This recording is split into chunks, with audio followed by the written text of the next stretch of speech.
तो डाउट वाले लेक्चर हम लोग कंटिन्यू कर रहे हैं और ये मैं मान के चल रहा हूँ कि आप लोगों ने इसके कॉन्सेप्चुअल लेक्चर और रिवीजन एंड न्यूमेरिकल्स ये 3 लेवल से चैप्टर को आपने कंप्लीट किया है। कॉन्सेप्चुअल मैंने लेक्चर दिए हैं, उसके बाद रिवीजन लेक्चर दिया है, उसके बाद मैंने न्यूमेरिकल दिया है। फिर ये चौथा लेवल है इसके डाउट क्लियरिंग, ठीक है ना। तो ये मैं मान के चल रहा हूँ कि आपका सारी चीज़ें क्लियर है। तो हम लोग क्या करेंगे, अब मुझे इसको वर्किंग कर करके दिखाने की ज़रूरत नहीं है। हम लोग एक काम करेंगे, फटाफट इसका सॉल्यूशन से ही मैं, क्योंकि आपको डाउट ऑलरेडी अब क्लियर है कॉन्सेप्ट, तो डाउट अगर मिल रहा है तो अगर मैं सॉल्यूशन दिखा के भी एक्सप्लेन कर दूंगा तो फटाफट आपको समझ में आ जाएगा, टाइम बच जाएगा काफ़ी। ओके, तो यहाँ पर एक फ़ीचर है, मैंने क्लिक किया, देखते हैं इसका सॉल्यूशन आता है। तो एक्चुअली क्वेश्चन क्या था, क्वेश्चन पढ़ लेना चाहिए था, मैं भूल गया पढ़ना, तो ज़्यादा अच्छा रहेगा क्योंकि सॉल्यूशन में क्वेश्चन उतना डिटेल्स में नहीं है। देखो, अच्छा पहले मैं क्वेश्चन पढ़ा ही देता हूँ आपको। देखो क्वेश्चन दिया, the acceleration due to gravity on the surface of the earth is 10 metre per second square. Okay, ठीक है, अर्थ के सरफेस में ग्रेविटी इतनी थी। The mass of the planet Mars as compare to earth is 1/10। Mars का जो मास है वो 1/10 है अर्थ से, और रेडियस क्या है, हाफ है, ठीक है ना।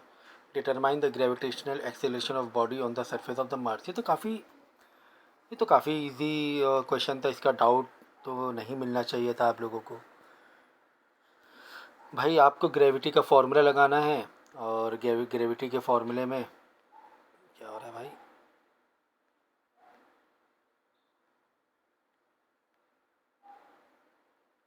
तो ग्रेविटी के फॉर्मूले में जहाँ पे रेडियस आर है वहाँ 1/2 RE कर लेना है, और जहाँ पर रेडियस जहाँ पे मास है अर्थ का वहाँ पे 1/10 कर लेना, सॉल्व कर लेना है बाकी, ठीक है।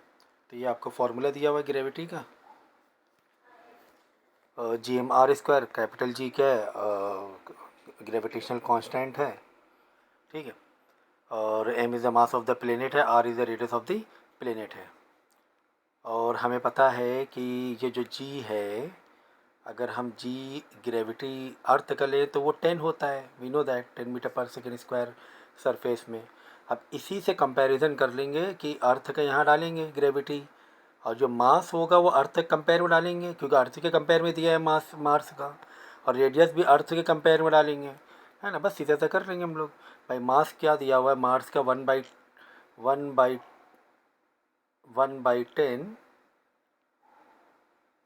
1/10 ऑफ मास ऑफ अर्थ, और रेडियस क्या दिया, 1/2 और रेडियस ऑफ द अर्थ। बस ये जो फॉर्मूला हमने डाला GE की, ग्रेविटी ऑफ अर्थ का स्पेशल हमने ई से नोटेशन दे दिया, क्योंकि हम लोग क्या करेंगे, क्योंकि हम लोगों को मास और रेडियस अर्थ के कंपेयर में दिया, तो ग्रेविटी भी अर्थ की ही डालेंगे। तो बस हमने क्या करना है, यहाँ पर जो मास ऑफ द अर्थ है,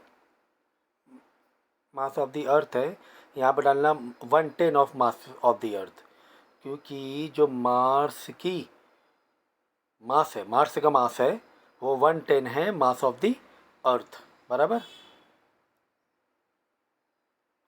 और रेडियस डालेंगे 1/2, यहाँ पे मार्स का रेडियस डालेंगे 1/2 ऑफ रेडियस ऑफ अर्थ का होल स्क्वायर, ठीक है ना, क्योंकि रेडियस का स्क्वायर है, तो 1/2 डाल दो अर्थ के कंपेयर में, तो आर का रेडियस 1/2, रेडियस का स्क्वायर हो जाएगा 1/4 रेडियस का स्क्वायर, ठीक है। अब इसको थोड़ा रेसिप्रोकल करके सिंप्लीफाई करके GM कितना आ गया, 4/10 GE आ गया, ठीक है। अब ये GE सर कहाँ से आया, ये देखो, जब हमने इसको रेसिप्रोकल, सिंप्लीफिकेशन, बेसिक सिंप्लीफिकेशन है ये, जब हमने इसको रेसिप्रोकल किया, 1/4 को रेसिप्रोकल किया, बाकी चीज़ें साइड में रख दो। क्या क्या साइड में रख दो, कैपिटल G साइड में रखो, कैपिटल G साइड में रखो, ME साइड में रखो, R² अर्थ साइड में रखो। भाई यहाँ पर जो मैंने वैल्यू डाली है इस फॉर्मूले में, भाई फॉर्मूला हमने क्या लगाया, gravity of Mars is equal to capital G, mass of Mars, और नीचे रेडियस ऑफ मास, ठीक है ना। लेकिन हमें मास ऑफ मार्स अर्थ के कंपेयर में दिया था। क्या दिया था अर्थ के compare? 1/10 of mass of earth, ये मार्स का मास है। और रेडियस क्या दिया था? 1/2 रेडियस ऑफ द अर्थ, ठीक है ना। ऐसे करके मार्स का कंपैरिजन दिया था। अब हमने क्या किया, इसको ओपन किया, रेसिप्रोकल किया, तो ये वाला पार्ट बच गया ना, ये वेरिएबल बच गए। अब ये वेरिएबल जाने पहचाने से, ये वेरिएबल जाने पहचाने से, हाँ सर ये तो, सर ये तो ग्रेविटी ऑफ द अर्थ का फॉर्मूला लग रहा है, तो इसकी जगह पर ग्रेविटी ऑफ अर्थ डाल देंगे बस। तो ग्रेविटी ऑफ अर्थ नीचे डाल देंगे, ये देखो ग्रेविटी ऑफ अर्थ डाल दिया। बाद में जी को ओपन कर देना 10, तो जी में आ जाएगा। जी को 10 ओपन करके यहाँ पे डाल देना 10, तो क्या आ जाएगा? आ जाएगा जी एम। सॉल्व कर लेना। ये तो इजी था, आप लोगों को करना चाहिए था, क्योंकि ग्रेविटी को मैंने काफ़ी अच्छे तरीके से एक्सप्लेन भी किया है और उसके न्यूमेरिकल मैंने अच्छे दिए हुए हैं आप लोगों को। चलो अगला क्वेश्चन देखेंगे। फिर भी देखो 6 मिनट लग गए। अगला क्वेश्चन है क्वेश्चन नंबर 14 में, ग्रेविटी से रिलेटेड है, पोटेंशियल एनर्जी ऑफ बॉडी। तो ये सारे मैंने फॉर्मूले और कॉन्सेप्ट पूरी तरीके से क्लियर किए हुए हैं ग्रेविटी में, ठीक है। तो कम से कम जो डाउट वाले लेक्चर कर रहे हो, अगर डाउट वाले लेक्चर्स आप देख रहे हो, तो उससे पहले कम से कम रिवीजन और फॉर्मूले वाला लेक्चर ज़रूर देखो। ऐसे मत देखना डाउट वाला, डाउट्स वाला कोई भी लेक्चर मत देखना। देखो क्वालिटी पैदा करो, तो क्वालिटी जब होगी ना, आपको लगेगा कि सर ज़्यादा टाइम कंज्यूम, ज़्यादा टाइम नहीं, आप मालूम है एक बार करोगे समझेगा नहीं, फिर दोबारा तिबारा वो बार बार वो घूम फिर के टाइम और ज़्यादा ही खर्चा हो जाएगा। तो टाइम सेविंग के लिए मैं बोल रहा हूँ कि पहले कम से कम फार्मूले वाला रिवाइज मार लो, जो मैंने फार्मूले एक्सप्लेन किए हैं, कम से कम वो रिवाइज मार लोगे तो फिर तुम्हारा ये डाउट वाला फिर भी कनेक्ट हो जाएगा जल्दी। तो क्वेश्चन दिया हुआ है, the mass of the earth is this calculate with sine the potential energy of body of mass this much K G. भाई सीधा फार्मूला ही तो इसमें है क्या, the gravitational potential at A distance of this from the surface of the अर्थ। तो अब ये doubt कहाँ से मिल गया? ये डाउट तो नहीं मिलना चाहिए, सीधा सीधा फार्मूले डालने हैं तुम्हें।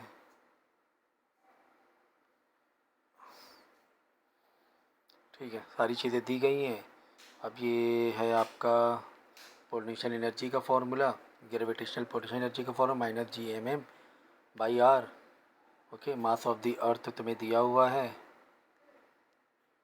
ये मास ऑफ द बॉडी भी दिया हुआ है, डिस्टेंस भी दिया हुआ है, सारी चीज़ें दी गई हैं। कैपिटल एम में मास ऑफ द अर्थ डालना, स्मॉल एम में मास ऑफ द बॉडी डालना, ठीक है ना। और स्मॉल जो आर है ये डालना distance from the centre of the earth, centre of earth से डिस्टेंस रहेगा, याद रखना, ठीक है ना। अगर सरफेस से दिया है तो कैपिटल आर प्लस आर हो जाएगा, क्योंकि कैपिटल जो आर होता है वो रेडियस होता है अर्थ के सेंटर से सरफेस तक का, और आपका कोई बॉडी यहाँ पर है, ये अलग आर हो गया, ठीक है ना। तो ये कैपिटल आर और प्लस आर, क्योंकि सेंटर से में लेना होता है। अगर आपको सिर्फ इतना दिया हुआ है, जैसे इसमें दिया हुआ है 5 × 10⁵ समझो, ऐसा दिया हुआ है सरफेस ऑफ द अर्थ, तो रेडियस का तुम्हें अलग लेकर प्लस करके नीचे डिवाइड करना पड़ेगा, किसके लिए? पोटेंशियल, ग्रेविटेशनल पोटेंशियल के लिए। तो ये चीज़ याद रखना। तो ग्रेविटेशनल पोटेंशियल एनर्जी का ये फार्मूला लगा दो, और ग्रेविटेशनल पोटेंशियल के लिए ये फार्मूला लगा दो, ठीक है ना, minus G M by R. तो बस कैपिटल एम मतलब अर्थ का मास, और वैल्यू को सब्स्टिट्यूट करके सिंप्लीफाई कर लेना। सिंप्लीफाई यार, सिंप्लीफाई अगर सीखना है तो मेरे से बोल देना, जितना भी टफ़ टू टफ़ सिंप्लीफिकेशन होंगे वो आपको मैं लेक्चर दे दूँगा, तो काफ़ी अच्छी तरीके से, काफ़ी इफ़िशेंटली आप सिंप्लीफिकेशन कर पाओगे। अगर कैलकुलेटर अलाउड नहीं है तो, अलाउड है तो भाई जिन बच्चों को, जैसे कि आईएससी वाले बच्चों को, तो क्या ही दिक्कत है।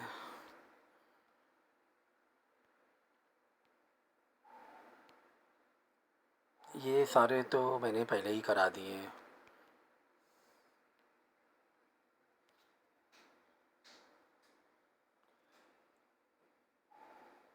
देखो यहाँ पर एक मोमेंटम एंड कॉलिजन से रिलेटेड डाउट है, लिखा हुआ है a block of wood of mass 5 kg is suspended by a surface. ठीक है, मोबाइल को टर्न करके पढ़ लेना। Bullet a block of wood mass of 5 kg suspended by a thread. ठीक है, तो डायग्राम बना के बता दूँ कि इस तरह एक बॉक्स है, ठीक है, लटका हुआ है। A gun is fired in the horizontal direction and the bullet strike the block and is embedded in it. Bullet अंदर चली गई। इससे पहले एक लेक्चर में इसी टाइप का क्वेश्चन एक करवाया मैंने। As a result of block raised to 15 centimetre. ठीक है, तो भाई ये तो भी बड़ा इजी था। काइनेटिक एनर्जी वाला एक मैंने कराया था कि kinetic energy of box and kinetic energy of bullet embedded के बाद, ये मैंने क्वेश्चन कराया था। Half M bullet plus M box का वी स्क्वायर कॉमन बाहर निकाल लो, क्योंकि वी दोनों का एम्बेडेड के बाद जब बुलेट, मैं इसलिए थोड़ा सा शॉर्ट बता रहा हूँ, इससे सेम क्वेश्चन मैंने स्प्रिंग वाले कॉन्सेप्ट से मैंने बताया हुआ है। ठीक है ना, तो जब बुलेट अंदर जाती है तो बॉक्स जब पीछे गया, बुलेट अंदर जाने के बाद बॉक्स जब पीछे गया तो बॉक्स की वेलोसिटी और बुलेट की वेलोसिटी सेम हो गई, दोनों साथ में पीछे गए ना। तो हाफ एम, जो दोनों की काइनेटिक एनर्जी है half M V square plus half M V square, bullet की बॉक्स की, वो दोनों की प्लस किसके बराबर हो जाएगी। बॉक्स ऊपर चला गया, ऊपर जाकर इतने हाइट पे गया कि उसके अंदर पोटेंशियल एनर्जी आ गई, तो इसका इक्वेशन किससे हो जाएगा, पोटेंशियल एनर्जी के mgh से इसको इक्वेशन इक्वेट कर लेना। अभी मैं इसका दिखा रहा हूँ सॉल्यूशन, फटाफट कर लेना। तो इस तरीके से क्वेश्चन ये होगा, ठीक है ना। mgh, अब ये बॉक्स ऊपर गया तो mgh में भी m दोनों लेना पड़ेगा, बुलेट का अलग और उसका अलग, दोनों का मास, समझ गए। तो ये अब, और इससे पहले वाले क्वेश्चन में मैंने स्प्रिंग, मतलब यही जो एनर्जी स्प्रिंग में, स्प्रिंग के पोटेंशियल एनर्जी में कन्वर्ट हो गई थी। ठीक है ना, तो ये उसी तरीके से बुलेट के मास दिया होगा, सबको किलोग्राम बदल लेना। Find the initial velocity of the bullet, bullet की भी पूछी गई है। थ्रेड 1 मीटर लॉन्ग है, मैक्सिमम इंक्लिनेशन भी पता करना है हमें थ्रेड का। ठीक है, वो जैसे ऊपर जाएगा तो वो आ जाएगा बेस पाइथागोरस वाले कॉन्सेप्ट से, या दो कंपोनेंट निकाल के देखो।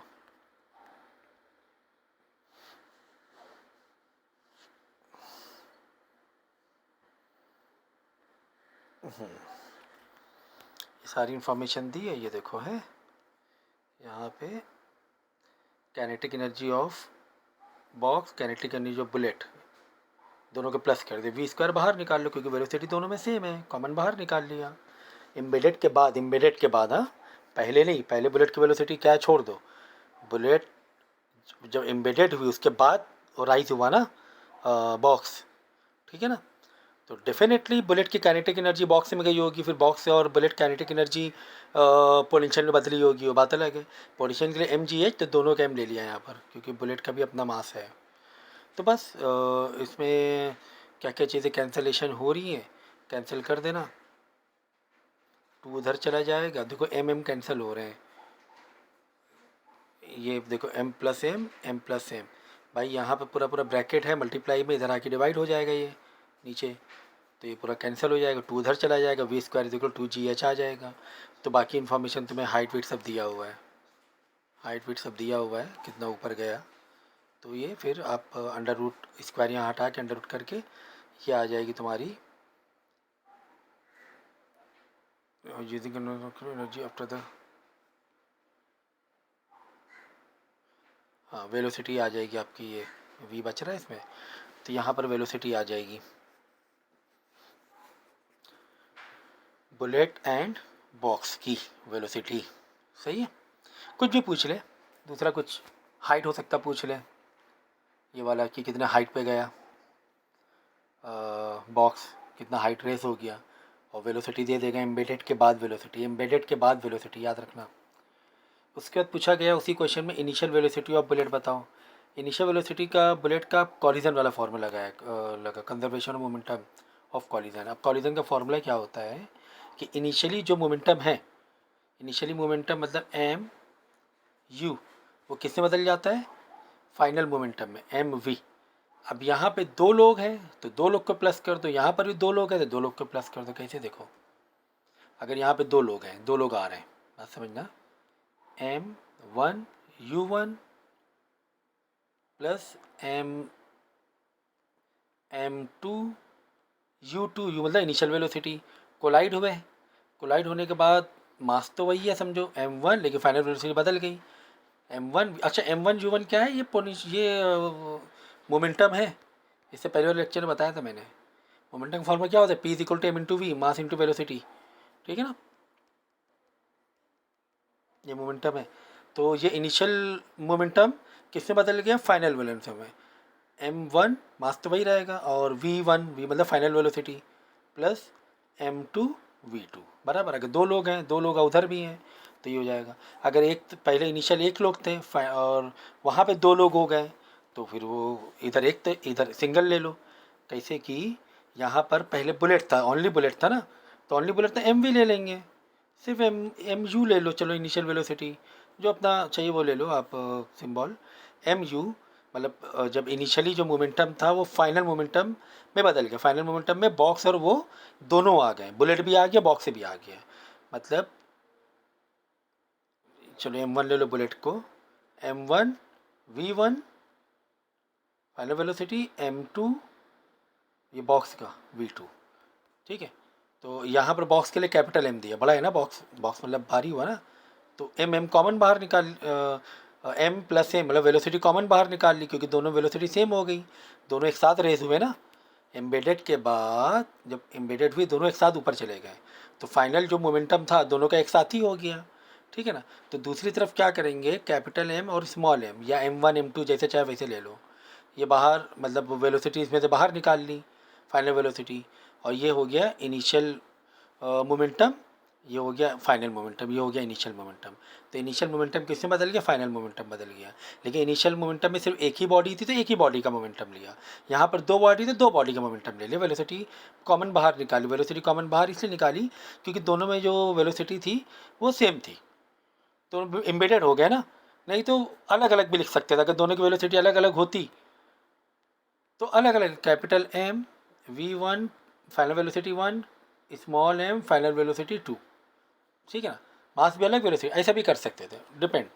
अब यहाँ पे सिंगल था, यहाँ पे डबल भी हो सकता था, एक साइड यहाँ डबल भी हो सकता था, दो लगा रहे थे, ऐसे कॉलिजन का मैंने समझाया हुआ है।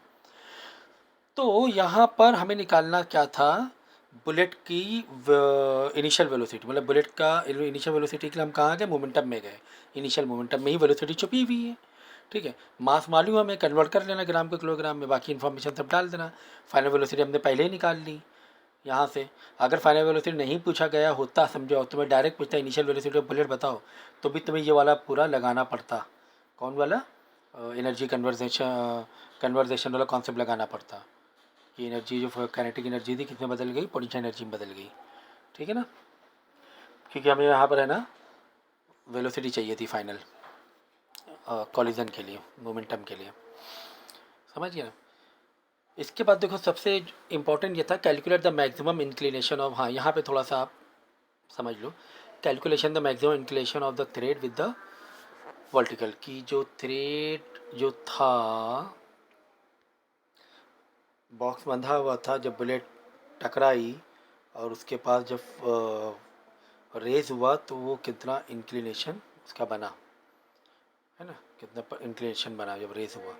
तो रेस हुआ तो रेस कितना हुआ था, 15 सेंटीमीटर अबव हुआ था ना, ऐसा कुछ था ना शायद 15 सेंटीमीटर, और लेंथ कितनी थी इसकी, 1 मीटर थी।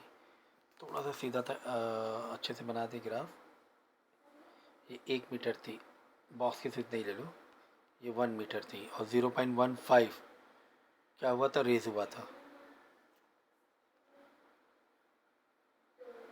मतलब ये जो है ऐसे, ये समझ गए ना, ये 0.15 ऊपर, इस पॉइंट से कंपेयर में 0.15 ऊपर चला गया है।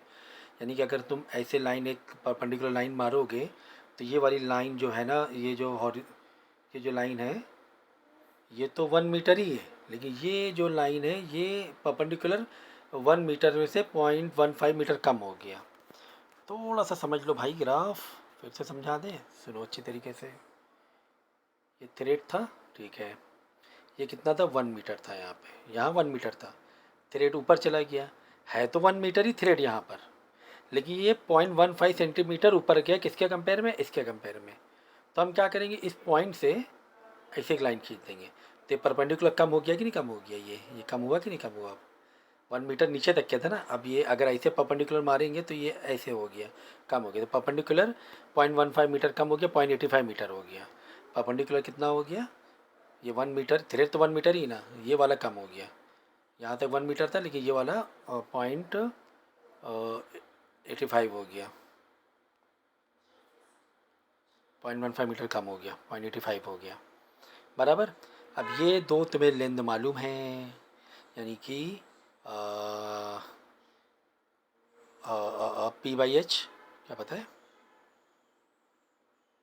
परपेंडिकुलर, हाँ इंक्लिनेशन चाहिए तुम्हें, B/H पता है, इंक्लिनेशन के लिए ये वाला लेंगे एंगल, ये एंगल, ये एंगल, तो इस हिसाब से ये बेस हो गया, ये हाइपोटेन्यूज हो गया, तो B/H लेंगे, ये हो जाएगा cos थीटा। तो B/H की वैल्यू डाल के इसको एंगल बदल देना यार, ये कैलकुलेटर से आराम से कर लोगे, ठीक है, काफ़ी ईजी था ये भी, लेकिन हाँ ये क्वेश्चन इंपॉर्टेंट है, ये क्वेश्चन भी ठीक ठाक लग रहा है। कह रहा है कि the length of the simple pendulum is 1 metre,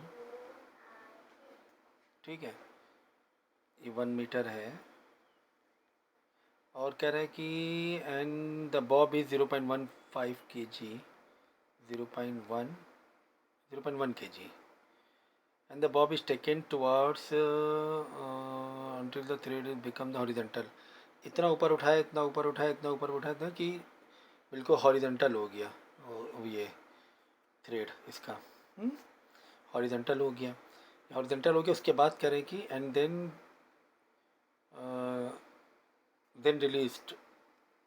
released and calculate the kinetic energy of the bob when the thread makes angle, कह रहे काइनेटिक एनर्जी बताना है when the thread makes an angle of 0 degree and 30 degree with vertical, okay. तो कह रहे हैं कि वापस आने में जब ऊपर हॉरिजेंटल लेके गए और जब 0 डिग्री तक में आया वापस अपनी मीन पोजीशन में, तो कितना काइनेटिक एनर्जी थी, ठीक है ना।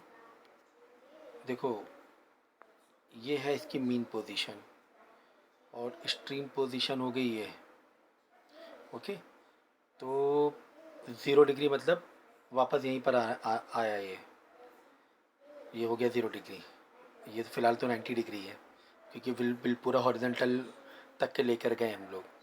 तो 0 डिग्री आने पर यानी कि वापस मीन पोजीशन आने पर मैक्सिमम काइनेटिक एनर्जी क्या हो गई, तो मैक्सिमम काइनेटिक एनर्जी मतलब जो के ई है वो किसके बराबर हो जाएगी, यहाँ पर जो क्या है पी है, क्योंकि जब ये बॉल को जब हाइट पे ले जाते हैं ऊपर, जब पेंडुलम को उठाते हैं बॉब को, तो उसके अंदर पोटेंशियल एनर्जी आ जाती है। तो यहाँ पर कॉन्सेप्ट वही लगे, kinetic energy is equal to potential energy, ठीक है, kinetic energy is equal to potential energy, तो वो कॉन्सेप्ट लगेगा। उसके बाद फटाफट आप लोग कर लेना। उसके बाद क्या पूछ रहा है कि 30 डिग्री जब बना रहा तब इसकी ये कितनी थी पोटेंशियल एनर्जी। 30 डिग्री मतलब ग्राफ दिखा दें जिससे कि ये 30 डिग्री जब बॉब यहाँ से यहाँ तक आया, 30 डिग्री बना, 30 डिग्री, तब इसकी ये कितनी हो गई। हमें मालूम होना चाहिए कि पोटेंशियल एनर्जी जो होती है जब काइनेटिक एनर्जी में कन्वर्ट होती है तो उसी हिसाब से पोटेंशियल एनर्जी कम होती है, काइनेटिक एनर्जी बढ़ती ही आती है। पोटेंशियल एनर्जी कम होती आती है, काइनेटिक एनर्जी बढ़ती ही आती है। यहाँ पे सारी इन्फॉर्मेशन दी हुई, सारा डेटा दिया हुआ है, ठीक है, जो डेटा उसमें लिखा हुआ है ये पढ़ लेना, क्वेश्चन को पहले से नोट कर लेना जिसके पास क्वेश्चन नहीं है तो, ठीक है। तो यही बात हो गई कि काइनेटिक एनर्जी किस में बदल गई, पोटेंशियल एनर्जी में बदल गई, ठीक है। तो ये हमें कॉन्सेप्ट मालूम होना चाहिए, P initial K initial is equal to P final K E final, ठीक है। ये कंजर्वेशन ऑफ एनर्जी है, पी इनिशियल 0 था, P initial K E initial is equal P final K E final. अब पी ई इनिशियल तो zero था, ठीक है ना। के ई जो पोटेंशियल एनर्जी इनिशियली, देखो इनिशियली तो मैक्सिमम है ना, पी ई इनिशियल तो मैक्सिमम है।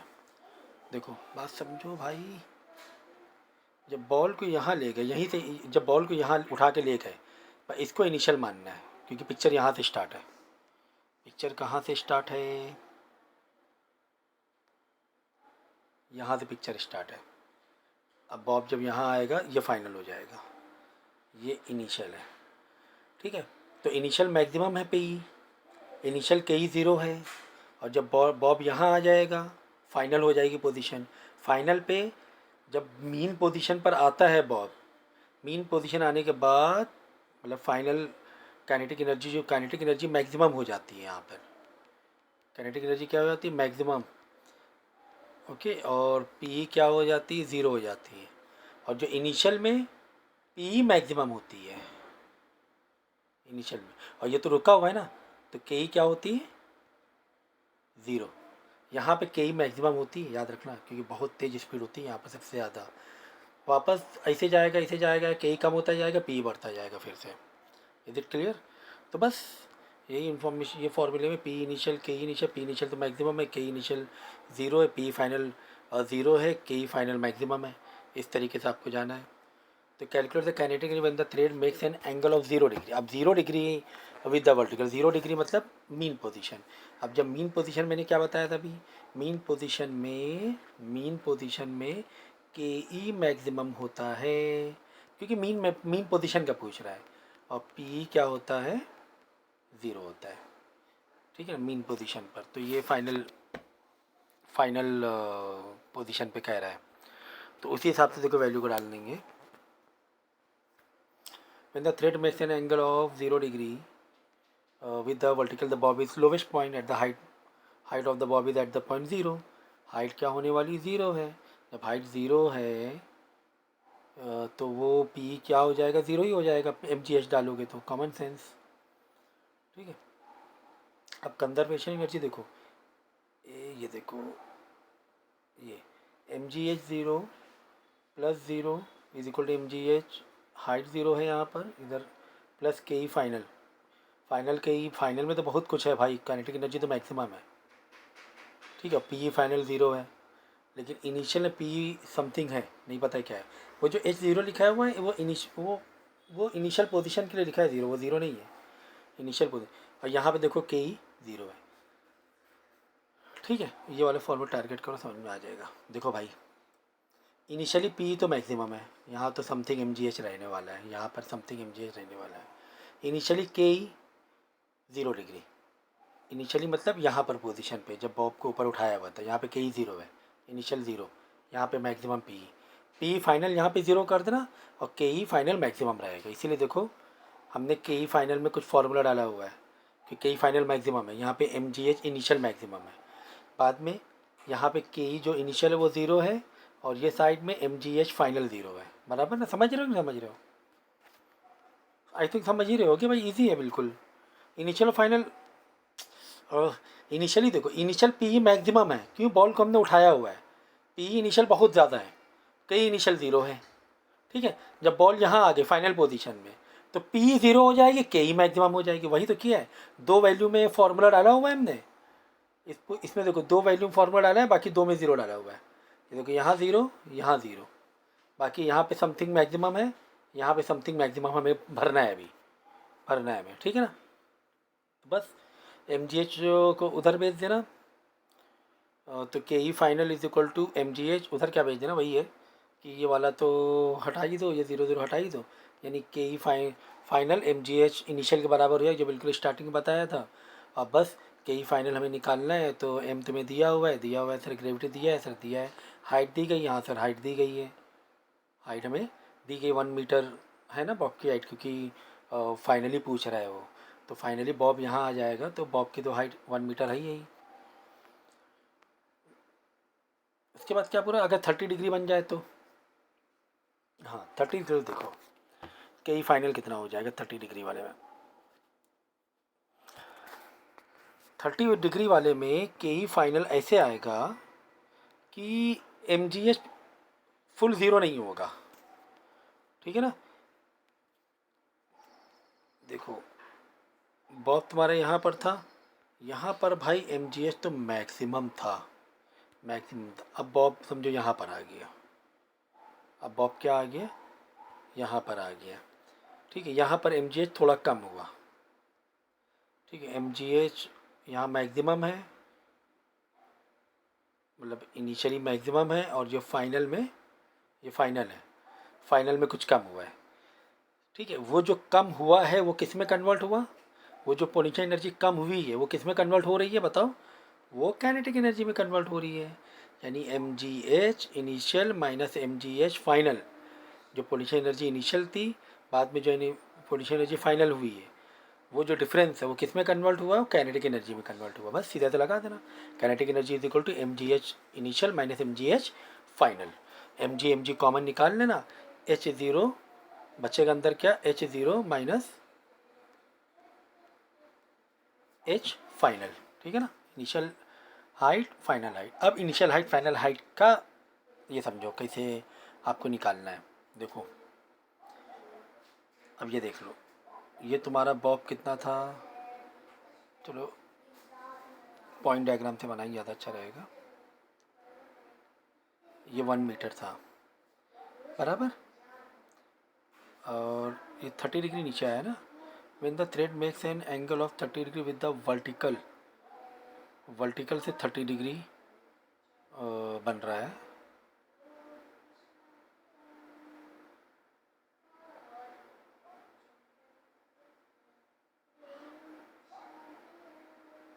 एक मिनट क्वेश्चन फिर से पढ़ लें, ठीक है। तो इधर से पकड़ो वर्टिकल, तो ये बोल रहा है 30 डिग्री, देखो है तो ये 1 मीटर ही, ठीक है। ये 30 डिग्री है, 1 मीटर है। अब यहाँ से तुम क्या बना दो, ये पॉइंट थोड़ा ऊपर उठा हुआ है ना, ऐसे करके परपेंडिकुलर बना दोगे। जब ये परपेंडिकुलर बनाओगे तो ये 1 मीटर फिर नहीं लेना पड़े, मत लो, क्योंकि ये थोड़ा सा कम हो जाएगा। तो टोटल ये जो एल है, ये इसको एल मान लो या इसको एल मान लो, ठीक है। तो वन, ये वो जो लेंथ है, ये लेंथ ये हो जाएगी 1 - एल, ये हो जाएगी 1 - एल। और ये तो 1 मीटर ही है, क्योंकि वो तो थ्रेड पूरा का पूरा यहाँ पर बॉब है, ये तो 1 मीटर ही है। ये हो जाएगी 1 - एल, और 30 डिग्री तुम्हें दिया ही हुआ है, टेंशन ही क्या है। तो cos 30 degree, 30 degree is equal to base upon height. तो बेस है तुम्हारा 1 - L, 1 - L by hypotenuse, base upon hypotenuse upon 1 metre, ठीक है ना। कॉस 30 डिग्री की वैल्यू तुम्हारी हो गई √3/2 is equal to 1 - L by 1 लिखने की ज़रूरत नहीं है, ठीक है। अब यहाँ से कैलकुलेशन करके एल निकाल लेना, ठीक है। एल हो जाएगा तुम्हारा, ये वाला एल हो जाएगा, ये एल को हटाकर 1 - एल, 1 - 1, ये वाला एल आ जाएगा, क्योंकि एल यहाँ से एल निकलेगा ना, ये एल आ जाएगा। तो 1 में से एल को माइनस कर देना, ये वाली हाइट आ जाएगी, ठीक है बराबर। तो फिर निकालना क्या था हमें, हाँ ये वाले में फंस रहे थे ना हम लोग, ये हाइट वाले में। तो ये हाइट हमें मालूम पड़ जाएगी फिर, ये तो हमें पता है हाइट, ठीक है। इनिशियल वाली फाइनल वाली हाइट मालूम पड़ जाएगी कितनी आई हैं।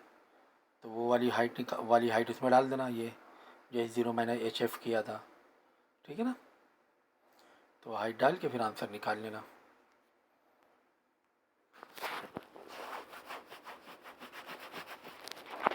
हाइट निकालना है, क्योंकि MGH माइनस MGH कर रहे हैं ना हम लोग, इनिशियल माइनस फाइनल। अगला क्वेश्चन देखेंगे,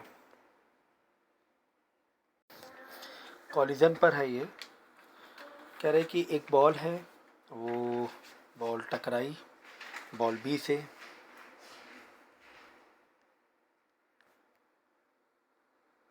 ये बॉल वेलोसिटी से आ रही थी, बी बॉल रेस्ट में थी, ये रेस्ट में थी। टकराने के बाद ए और बी दोनों एक डायरेक्शन पे जाने लगे, ठीक है ना। कॉमन सेंस भी, अगर ये रेस्ट में है, अब ए बॉल आके टकराएगी तो ए के डायरेक्शन में बी भी जाएगा, कॉमन सेंस। हाँ, अगर बी अगर नहीं जा रहा, बी रुका हुआ है, इतना भारी है, तो ए को पलट के आना पड़ेगा, लेकिन यहाँ पे ए के लिए लिखा हुआ है कि सेम डायरेक्शन पे जाने लगा है, आगे बढ़ने लगा, तो बी भी सेम डायरेक्शन पे ही जाएगा। ठीक है ना। क्वेश्चन देख ले। Ball of A mass 2.4 kgs suffers an elastic head-on collision with another ball B at rest. After collision, the ball A continues moving in the same direction. A continue कर रहा है सेम डायरेक्शन पे, तो B भी उसी direction में जाएगा, rest में था क्योंकि। ठीक है ना। With A speed of 1/5 of is original speed, मतलब स्पीड एक ही कम हो गई, पहले थी v, अब हो गई v/5। While the B start moving forward, तो बी भी उधर ही आगे बढ़ने लगा। Find the mass of the ball B, A का मास दिया हुआ है। ठीक है। तो देखो ये कर लेना, वेरिएबल्स ले लेना। एम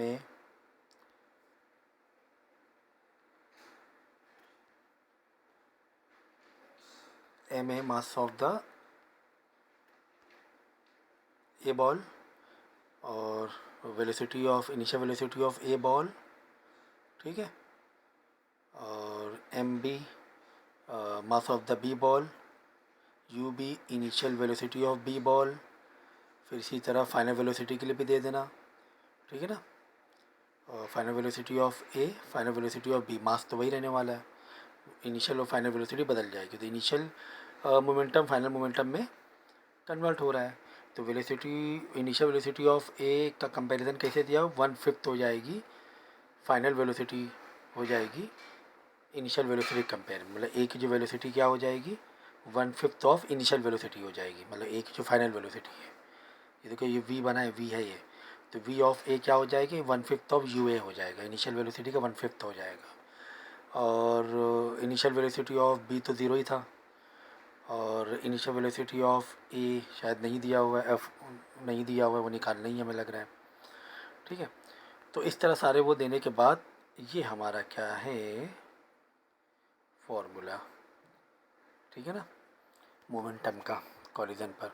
देखो ए बॉल का मास, ए बॉल की velocity initial, plus B ball का मास, बी बॉल की initial velocity is equal to, A ball का मास तो वही रहने लगा, लेकिन final velocity 1/5 of U A हो जाएगी। बी बॉल का मास तो वही रहने वाला है, लेकिन फाइनल वेलोसिटी ऑफ बी पता नहीं, आगे बढ़ रहा है, वो जा रहा है। ओके। अब क्या क्या चीज़ हमें पता है, हमें बी का ये वाला पार्ट, इनिशियल वेलोसिटी जो बी की वो ज़ीरो है, तो ये पूरा कंपोनेंट ज़ीरो हो जाएगा, रेस्ट में था ना, ये पूरा कंपोनेंट ज़ीरो हो जाने वाला है, तो ये पूरा कंपोनेंट ज़ीरो, ये हट जाएगा, तो बचेगा सिर्फ, फिर ये बचेगा सिर्फ ए, इधर ए का बचेगा, उधर ए और बी दोनों का बचेगा। अब हम वैल्यू डाल देंगे, वैल्यू डालेंगे कि भाई इनिशियल वेलोसिटी ए तो हमें पता नहीं है, मास हमें मालूम है, ए का मास मालूम है, लेकिन जब यहाँ पर आएंगे फाइनल वेलोसिटी ऑफ ए, ये 1/5 ऑफ इनिशियल वेलोसिटी ऑफ ए, अपनी वेलोसिटी का 1/5 हो जाएगा इनिशियल वेलोसिटी का। बी के बारे में कुछ भी नहीं पता हमें। ठीक है। अब देखो इक्वेशन को थोड़ा सिंप्लीफाई किया, उसके बाद वैल्यू का और डालेंगे हम लोग। एम ए एम बी ये वाले कंपोनेंट को भी हम यहाँ लेकर आ गए, ये माइनस में हो जाएगा, जिससे कि एम ए बाहर निकलने को मिल जाएगा, और अंदर बचेगा you A minus U A. देखो यू ए भी बाहर निकलने को मिल रहा है, क्योंकि initial velocity of A, initial velocity of A ही वाला निकल रहा है ना, कि 1/5 ऑफ यू ए कर दिया हमने। इतना सिंप्लीफिकेशन समझ लो भाई। ठीक है ना। या फिर सीधा सा ऐसा कर लो कि समझो 1 है, 1 एम ए यू ए में से 1/5 गया एम ए यू ए, ये तो सेम है ना। अरे भाई समझो कि x, M A U A X है, -1/5 वापस एम ए यू ए आया ना, तो ये भी x ही हुआ ना। तो एक x में 1/5 x गया, तो कितना बचा, 4/5 x बचा, 4/5 x बचा, 4/5 एम ए यू ए बचा। ठीक है ना। और यहाँ क्या था, एम बी यू भी चल रहा था। ठीक है ना, यहाँ पे एम बी यू भी सिर्फ बच रहा था, एम बी वी भी बच रहा था, mass of the B box, B ball and final velocity of B, ये बच रहा था हमारे पास। ओके। अब देखो, अब एक और, ये तो हो गया मोमेंटम हमने लगा दिया, कंजर्वेशन ऑफ मोमेंटम का लॉ लगाया। अब हम लगाएं conservation of kinetic energy. Conservation of kinetic energy क्या बोलती है कि इनिशियल जो kinetic for an elastic collision the relative velocity of approach equal the relative velocity of separation, मतलब जो पहले थी वो सेपरेशन के बाद भी वही तुम्हारी काइनेटिक एनर्जी रह जाएगी, जो इनिशियल थी वो फाइनल रह जाएगी। तो for an elastic collision the relative velocity of approach equal the relative velocity of separation, मतलब इसका फॉर्मूला ऐसा लगता है कि kinetic energy of A plus, अब काइनेटिक से वेलोसिटी इसलिए लिया कि ये जो है एम एम है ना, सारी चीज़ें रिड्यूस हो जाएंगी ना, ये डायरेक्ट फॉर्मूला लगा दिया है। और बी इज इक्वल टू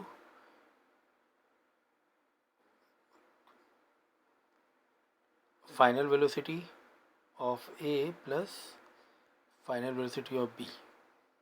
ठीक है, हमने क्या किया, ए को U A minus U B, एक मिनट,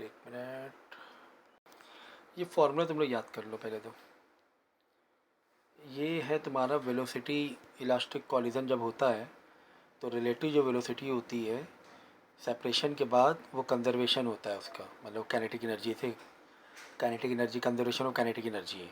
तो वेलोसिटी का जो इक्वेशन बनेगी, अब लेफ्ट राइट करके वेलोसिटी की इक्वेशन निकालोगे तो ये इक्वेशन बन जाएगी। क्या इक्वेशन बन जाएगी, U A minus U B is equal to V B minus V A, मतलब initial velocity of A minus initial velocity of B बराबर हो जाएगी final velocity of B minus final velocity of A. ये elastic collision का ये formula से याद कर लो। इलास्टिक कॉलिजन का फार्मूला मतलब कंजर्वेशन ऑफ काइनेटिक एनर्जी से इलास्टिक कॉलिजन का जो रिलेटिव वेलोसिटी का फार्मूला है वो ये होता है, क्या, initial velocity of A minus initial velocity of B equal हो जाएगा फाइनल वेलोसिटी ऑफ बी, पहले बी आ जाएगा, minus final velocity of A. ठीक है, ये शॉर्ट फार्मूला, क्योंकि अभी फार्मूला की एक्सप्लेन डेरिवेशन आपको नहीं आ रही है, ना ही मैं भी एक्सप्लेन कर रहा हूँ। ठीक है ना, तो ये बस अब तुम ये फार्मूला याद कर लेना। ठीक है, U A minus U B initial velocity of A minus initial velocity of B is equal to final velocity of B लोगे, उधर फाइनल वेलोसिटी ऑफ ए लोगे। तो अब तुम्हें जो जो दिया था उसमें वो इन्फॉर्मेशन डाल लो।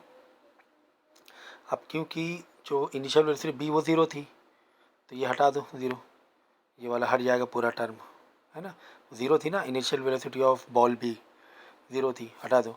अब क्या बचा, initial velocity A is equal to final velocity B minus final velocity of A. अब हमें पता है कि इनिशियल वेलोसिटी ऑफ जो फाइनल वेलोसिटी ऑफ जो ए है वो इनिशियल वेलोसिटी के कंपेयर में 1/5 है ना। फाइनल वेलोसिटी का एक रिलेशन दिया हुआ कि फाइनल वेलोसिटी ऑफ ए, थोड़ा यू और वी को ध्यान से पढ़ना है, वो है 1/5 ऑफ इनिशियल वेलोसिटी, अपनी वेलोसिटी का इनिशियल का 1/5। तो यहाँ पे वी ए दिख रहा है तुम्हें, यहाँ पे फाइनल वी ए दिख रहा है, वहाँ पे डाल 1/5 ऑफ यू ए डाल देंगे, तो इससे क्या होगा, थोड़ा वेरिएबल कम हो जाएंगे। अब वेरिएबल से भी इतना ही बचेगा, देखो U A is equal to क्या हो जाएगा, V B minus 1/5 of U A, तो 1/5 ऑफ यू ए इधर आके प्लस हो जाएगा। ठीक है, क्योंकि यहाँ पे वेरिएबल सेम है, समझो कि 1x प्लस 1/5 एक्स है ना, यू ए सेम है ना, यू ए सेम है, तो हो जाएगा 6/5 यू ए, क्या हो जाएगा 6/5 U A is equal to यहाँ क्या बचेगा, वी बी बचेगा। ठीक है, तो काफ़ी सारी इन्फॉर्मेशन मिल गई है, वी बी की वैल्यू मिल गई एक तरीके से। तो जो इक्वेशन हमने यहाँ पे छोड़ी हुई थी, तुम्हारी वी बी की वैल्यू मिल गई है 6/5 ऑफ यू ए, ये वी बी की वैल्यू मिल गई 6/5 ऑफ यू ए, तो वी बी यहाँ वैल्यू डाल सकते हो, वी बी की वैल्यू। ठीक है ना, तो काफ़ी सारी इन्फॉर्मेशन तो मिल गई यहाँ पे, बस इक्वेशन 2 इंटू इक्वेशन 1 में डाल देना। यहाँ छोड़ो 4/5 ऑफ ये वाली इक्वेशन, यहाँ जो हमने छोड़ा था ना ये वाली में, फर्स्ट वाली में, तो जहाँ जहाँ पर तुम्हारा वी बी है वहाँ पे 6/5 ऑफ यू ए डाल देंगे। ये देखो जहाँ वी बी था वहाँ पे 6/5 ऑफ यू ए डाल दिया, तो यू ए और ये वाला यू ए आपस में यानी कि कुछ ना कुछ आपको सिंप्लीफाई करने को मिल जाएगा। है ना, क्योंकि यू ए यहाँ तीनों मल्टीप्लाई में ना, सब ये भी मल्टीप्लाई में, यानी ये यू ए यहाँ आके डिवाइड हो जाएगा तो ये यू ए कट जाएगा, बचे क्या 4/5 of M A is equal to 6/5 of ये, यानी कि 5 इधर भेजो 6 इधर करके भेज के 5 इधर रिसीव हो रहा है ना, तो 4 M A is equal to 6 M B बच रहा है, तो एम बी आ जाएगा 2/3 एम ए, और एम ए दिया हुआ है तो मैं पहले ही, तो लो आ गया आंसर। हाँ थोड़ा लेंदी था, इतना भी इजी नहीं था, लेकिन ठीक है, कॉन्सेप्ट थोड़े क्लियर है। तो एक बार कंजर्वेशन ऑफ मोमेंटम लग रहा है और एक तरफ कंजर्वेशन ऑफ काइनेटिक एनर्जी लग रहा है, इसमें ये आपको शायद नया फॉर्मूला अच्छे से कर लेना कि जो वेलोसिटी होती है इनिशियल और फाइनल का ये रिलेशन बनता है कॉलिजन के बाद, ये याद रखना बस, इंपॉर्टेंट फार्मूला है कॉलिजन के लिए। तो यहाँ पर क्वेश्चन एक वेक्टर क्वांटिटी पर है, A unit of vector is represented by A I cap B J cap C K cap if value of A B are 0.6 and 0.8, तो find the value of C. A और B की value दिया गया है, सी की value तुम्हें निकालना है, ठीक है। तो वेक्टर के पहले तो बेसिक जो लेक्चर मैंने दिए हैं वेक्टर्स को सॉल्व करने के बहुत अच्छे से कर लेना, उससे मैंने अच्छे क्वेश्चंस कराए शुरुआत के चैप्टर में।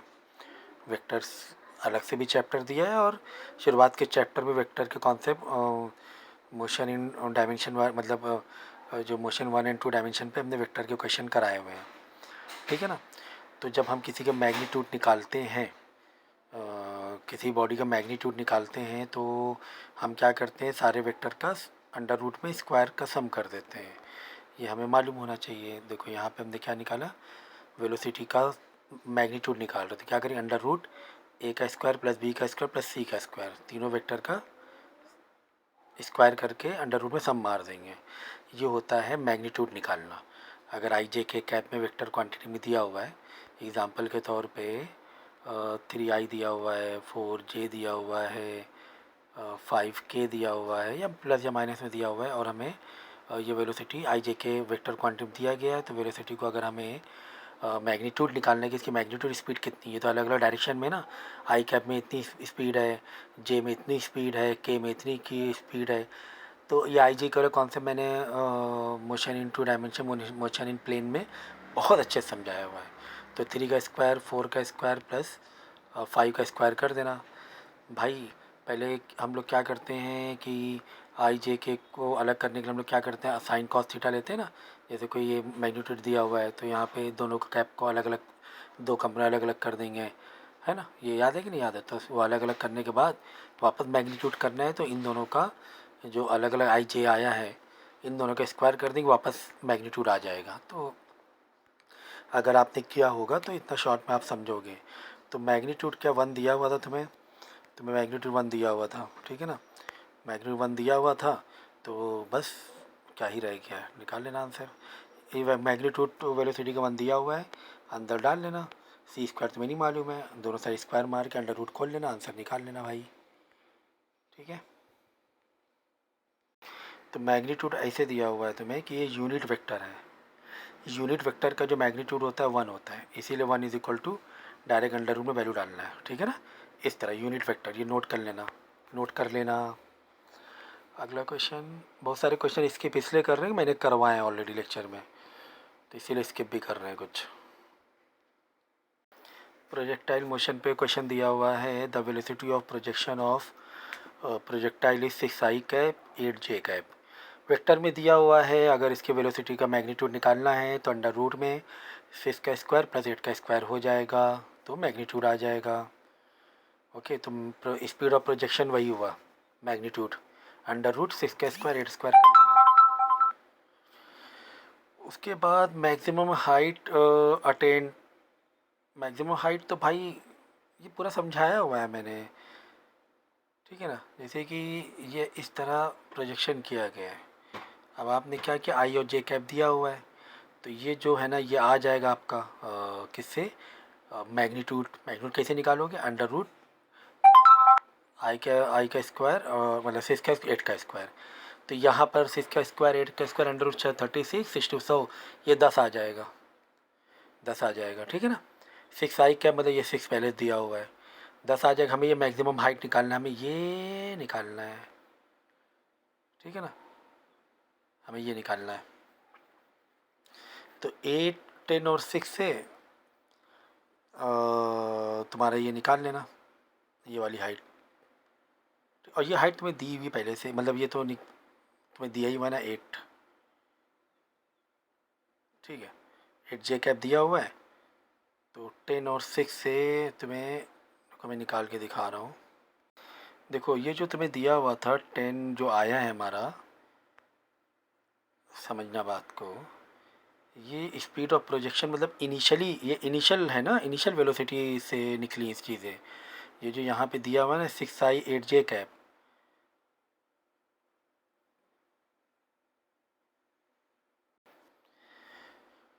ठीक है, 6i 8j कैप जो दिया हुआ है, मतलब कि 6 मीटर पर सेकेंड से इनिशियल वेलोसिटी यहाँ गई है एक्स में।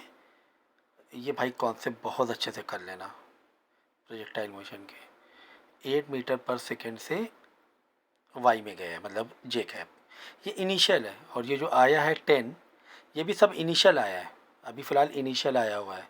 ये इनिशियल सबकी वेलोसिटी है। ओके, अभी रुकना। सेकंड क्वेश्चन क्या पूछ रहा है कि ये बताओ, एंगल बताओ। सेकंड पार्ट पूछ रहा है कि एंगल बताओ। तो एंगल तो सीधा निकाल लो ना भाई। ये 10 है, ये वाला 6 था, 6i है ना, 6i कैप है। तो तुम्हें ये एंगल निकालना है, तो क्या करो, पी बाई बी कर लो, पी बाई बी ना, सॉरी, हाँ क्या बोल रहे हैं, बी बाई एच। कॉस निकालो, कॉस से निकाल लो, कॉस थीटा, ये बेस है, बी बाई एच।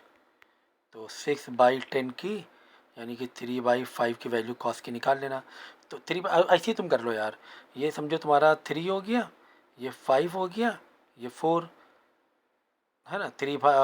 अगर ये परपेंडिकुलर 4 होता है, 3, 5, 4 वाले कॉन्सेप्ट बताया था ना, कि परपेंडिकुलर 4 है तो ये 53 डिग्री है। अगर ये परपेंडिकुलर 3 है, ये 4 है, इधर हाइपोटेन्यूज 5 हमेशा रहता है, तो 37 डिग्री। तो कैलकुलेट करने की ज़रूरत नहीं है, 3, 5, 4 वाला कॉन्सेप्ट 53 डिग्री याद रखना। क्या याद रखोगे, देखो, अगर ये तुम्हारा 5 है, ये 4 है, और ये 3 है, छोटा है ना, ये एंगल है, एंगल के सामने 3 है, छोटा है, मतलब 37 डिग्री। अगर यही उल्टा होता, हाइपोटेन्यूज 5 रहता, लेकिन परपेंडिकुलर 4 हो जाता और बेस 3 हो जाता। अब की बार परपेंडिकुलर थोड़ा बड़ा है, 3 से बड़ा 4 है ना, मतलब ये 53 डिग्री हो जाएगा। कितना हो जाएगा, 53। तो ये मैंने बताया था लेक्चर में भी। बाद में बोल रहा maximum,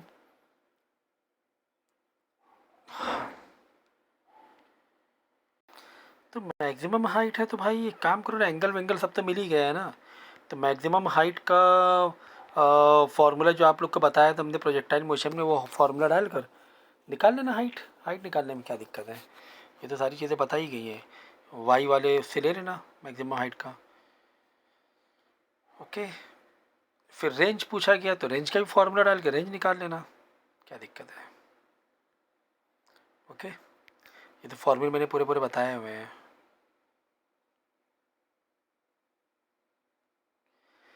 trajectory of projectile in a vertical plane by is equal to this, Y का दिया हुआ है ट्रेजेक्ट्री इतना। चलो ये वाला क्वेश्चन फ़िलहाल स्किप करो, क्योंकि इसका शायद मैंने कॉन्सेप्ट आपको बताया भी नहीं है, तो टाइम लग जाएगा। इलास्टिक के कॉलिजन के हैं कुछ questions. A body drop from rest at the height on the striking ground, नहीं एनर्जी लॉस के हैं। लूसे 25% ऑफ एनर्जी टू वाइट, बहुत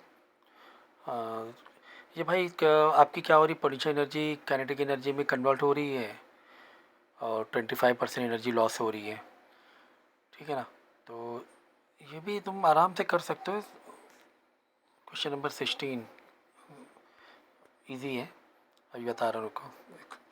फिर 19 है, solid mass of 2 kg moving with velocity this strike ideal weightless spring produce the component 25 calculate the force constant of the spring and energy store. ये भी easy है ये। और क्या था, ये solid of 2 kg moving with velocity of 10 metre पर, kinetic energy थी। चालू है रिकॉर्डिंग, देखो काइनेटिक एनर्जी कन्वर्ट हुई है स्प्रिंग के पोटेंशियल एनर्जी में, स्प्रिंग के पोटेंशियल एनर्जी में कन्वर्ट हुई है, हाफ के एक्स स्क्वायर, ठीक है ना, इसमें कन्वर्ट हुई है। तो फॉर्मूला क्या आएगा आपका इसका, half M V square is equal to, एक ही बॉल है यहाँ पर, is equal to half K X square. X क्या है, जितना कॉम्प्रेस होती है स्प्रिंग वो है, के क्या है, वो कांस्टेंट है, ठीक है। एम क्या है, ये जो तुम्हारी बॉल आ रही है काइनेटिक एनर्जी से, जो काइनेटिक एनर्जी इसमें इसका मास, यू क्या है, उसकी वेलोसिटी है, ठीक है। तो अब देख लो इन्फॉर्मेशन वहाँ पे क्या क्या है। सॉलिड और मास है, वेलोसिटी भी है, एक साइड की सारी इन्फॉर्मेशन है। आइडल वेटलेस स्प्रिंग है, प्रोड्यूसर कॉम्प्रेशन, एक्स भी दिया हुआ है, एक्स भी दिया, कॉम्प्रेशन 25 सेंटीमीटर्स को मीटर में बदल लेना, फोर्स का स्प्रिंग फोर्स निकाल लेना of the spring and energy stored in compress spring, energy निकाल लेना। एनर्जी तो डायरेक्ट काइनेटिक एनर्जी इसमें कन्वर्ट हो गई है स्प्रिंग में, तो जो तुम्हारी काइनेटिक एनर्जी थी वही स्प्रिंग की पोटेंशियल एनर्जी हो जाएगी। तो kinetic energy half M V square,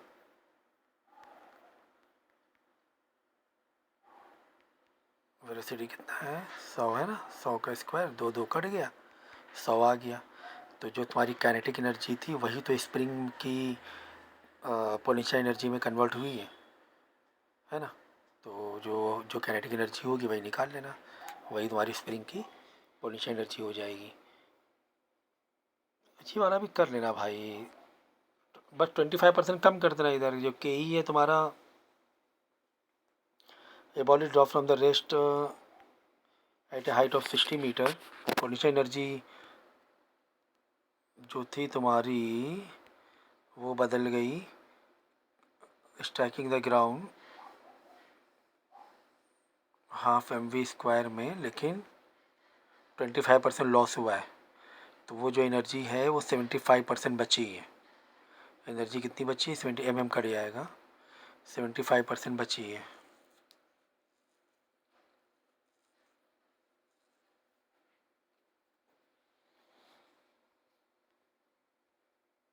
चलो करके बता ही दे फटाफट, छोटे छोटे इसलिए मैं डायरेक्ट बता दे रहा हूँ, सॉल्यूशन दिखाने की इसमें ज़रूरत नहीं है। तो एनर्जी लॉस हुई है 25%, तो अब एनर्जी बची कितनी, पहले एम कितना था, पहले एम जब ऊपर थी बॉल तब कितना था, तब था तुम्हारे पास